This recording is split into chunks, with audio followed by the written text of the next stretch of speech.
Last time out, we chatted with Heidi at the Heidi Boutique in Wellingborough, and today on the show, we're not travelling too far for our next interview.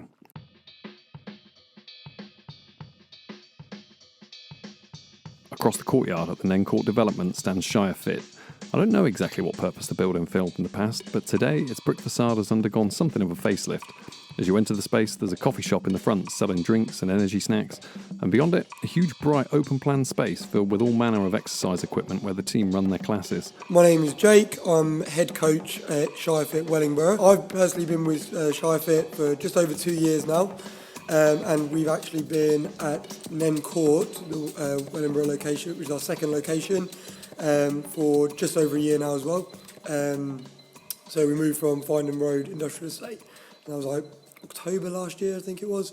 So we've really settled into this location now, bigger space, get some more members in, etc. I've heard it said when it comes to the ongoing COVID situation, we might not all be in the same boat, but we're certainly all in the same storm. And what that means is we're all going through the same situation and somehow experiencing it all in slightly different ways. See, for a shop to transfer its focus to online retail is one thing, but when your whole business is built on groups of people coming together, exerting themselves inside, social distancing and lockdown was always going to be a challenge.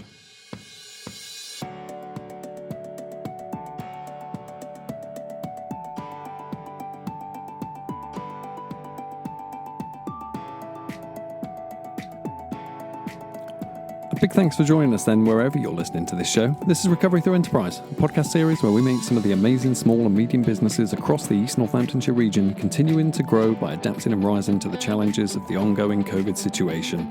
Thanks for joining us. We're really glad to have you along.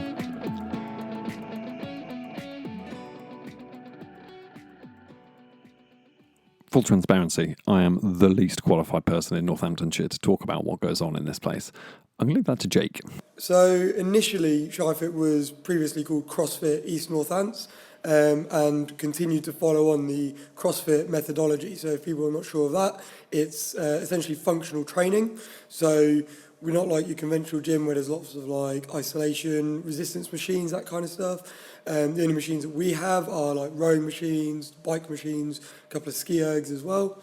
And it's worth noting that while going to the gym might conjure images of a single person on a rowing machine or a bike or lifting weights, this was very much a group activity. All of our sessions are class-based, they're coach-led by myself, one of the team. We've got 3 coaches over here at Wellingborough at the moment. Each of us will lead the classes throughout the day. So everyone comes in, they have their own space where they're going to be training, and we will lead them through like a pre-planned session that we have in the day. This business model, one that brings groups of people together, had helped Jake and the team build a loyal community of fitness enthusiasts locally. But in the context of COVID, it was a problem. It's been well documented that personal service businesses were uniquely challenged over the last year.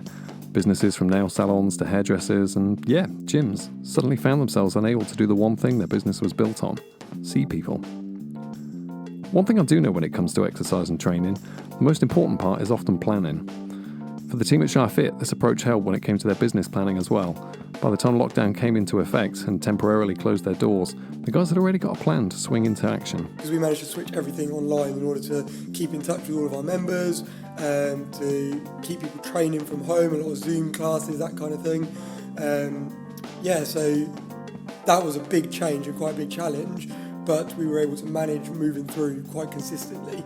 We haven't really let it stop us do anything, if that makes sense. With our diaries filling up with Zoom links and team meetings by the day, lots of us have had to get to grips with new technology for the first time over the last year. And for Jake and the team, it was all just as much of a journey into the unknown. It was massively learning as we went. So we initially sort of like had ideas that we saw this coming and set plans in motion to be ready.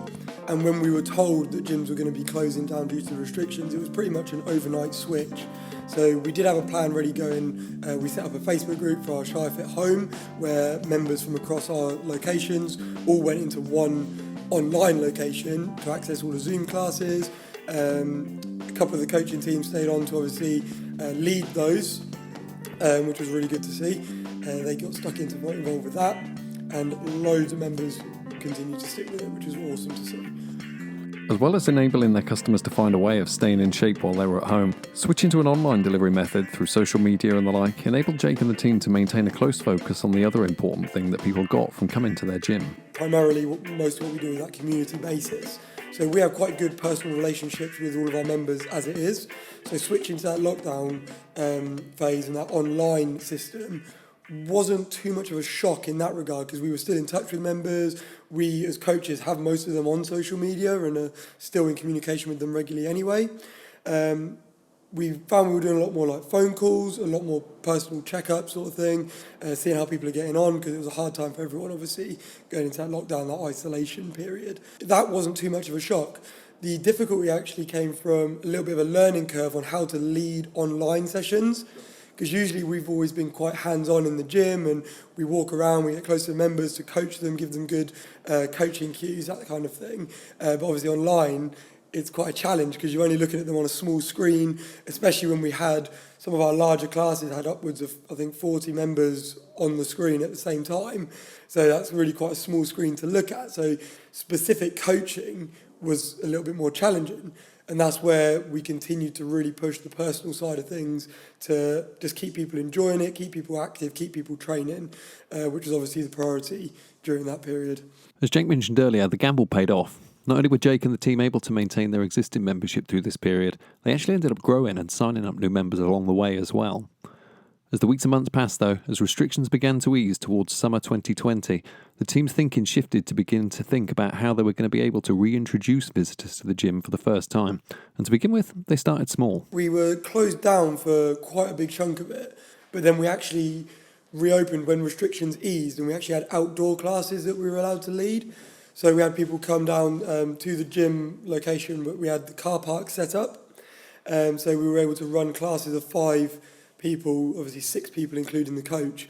The big difference for the members was online, they wouldn't be able to talk to everyone else, whereas we could. So them coming down during those outdoor sessions was really good, because it got them talking to each other again. You got that social element back as well. Exactly, yeah, which, like I said, our primary, I don't want to necessarily say selling point, but our primary goal was always to build that community and make it sustainable for people that they want to go to the gym, because they're not just coming to train, they'll see people they know, see their friends, that kind of thing. And it's people they may not generally know outside of here anyway. They meet all kinds of people.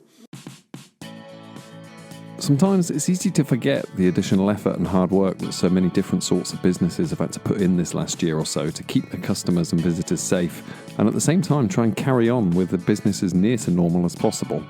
As you'd expect for the team at the gym, it was a steep learning curve. Well, for us on the gym floor, the coaching team, it was quite challenging, because we had to learn to work around the restrictions. So coaching, we've always been quite hands-on before, like you'd help people and you get quite close to talk them how to move through workouts and movements correctly. So we had to learn how to do that from a distance. And also with the restricted numbers, we had to rebuild our timetable. So we had to completely rebuild it, restructure it in order to get as many people back through the door as we can. So that was a big learning curve, that was a challenge, a massive challenge for us there. But as for the behind the scenes kind of thing, it wasn't too challenging for us. We followed the guidelines, we had the restrictions set, like this is what you can, this is what you can't do. As long as we were sticking to those, all we had to do was really set up the gym to make sure distancing could be maintained and that the rules were followed, really. As the country came back to life though, the team were able to get back inside, out of the car park and back to some kind of normality. As we found though in all kinds of places, things still look a little different. For Jake and the team though, it was something that thankfully their community were on board with. I think the community side of things helps a lot. We've had a lot of really understanding members who are the ones who've been speaking to us about it and that. So it's initially a little bit frustrating for, I think, everybody, because we can't necessarily do all of the things that we used to.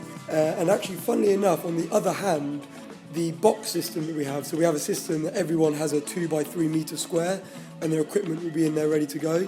And actually, like I say, funnily enough, that's actually been the exact opposite. That's been overwhelmingly positive. Like, no one's crammed for space, everyone has their own kit, there's no shortage of that equipment when it's in use sort of thing, so everyone knows what's happening, when it's happening, and there's no wasted time for setup, collection of kits, all there ready to go. And having their own space to train in means people are a little bit more free to relax now. They're not worried about who's going on around them, that kind of thing. So I'd say, yeah, funnily enough, it's actually gone a little bit in the other way, and it's actually been quite positive, and actually something we might be looking at keeping even when restrictions are eased. like it helps the classes flow quite well.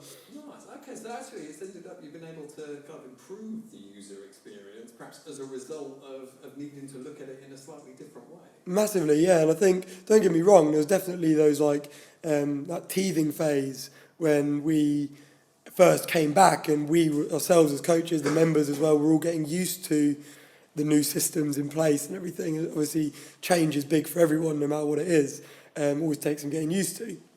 And I think now that we're settled and everyone's easing back into it, and we've got that rhythm, that flow back, I think, yeah, it's been really positive being back as well. And I think people as well are grateful to be back as well. So coming out of that lockdown where they've been stuck, they've maybe done loads and loads of running, now they actually get to come and use equipment again.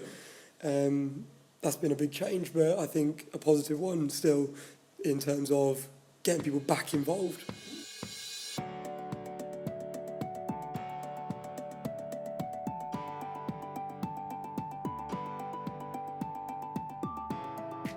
Mark Spitz won 9 Olympic medals in his time. He said to fail to prepare is to prepare to fail, and you can't help but wonder if that's maybe a quote Jake and the team have come across before. Over the last year, the team have done the hard yards. With a careful plan, a focus on their strengths and a willingness to step out of their comfort zone, the community they've been building has gone from strength to strength as they make their own recovery through enterprise. In the meantime, if you're looking for a new gym yourself, or maybe a community of like-minded folks to become a part of, you should check the guys out. You can find more on their website at shire.fit.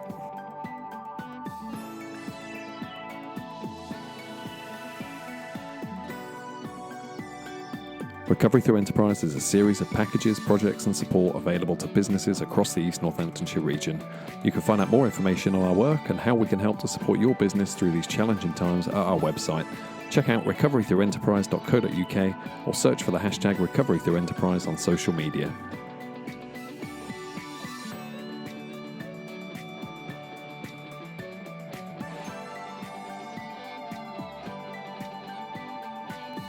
This podcast was a production of So Very Creative. You can find more information at soverycreative.com.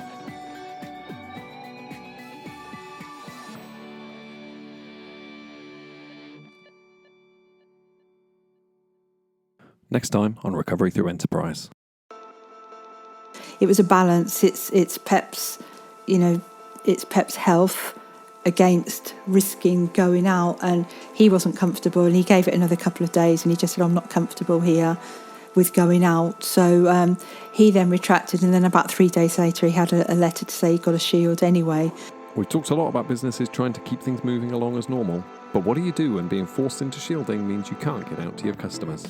Find out next time on Recovery Through Enterprise.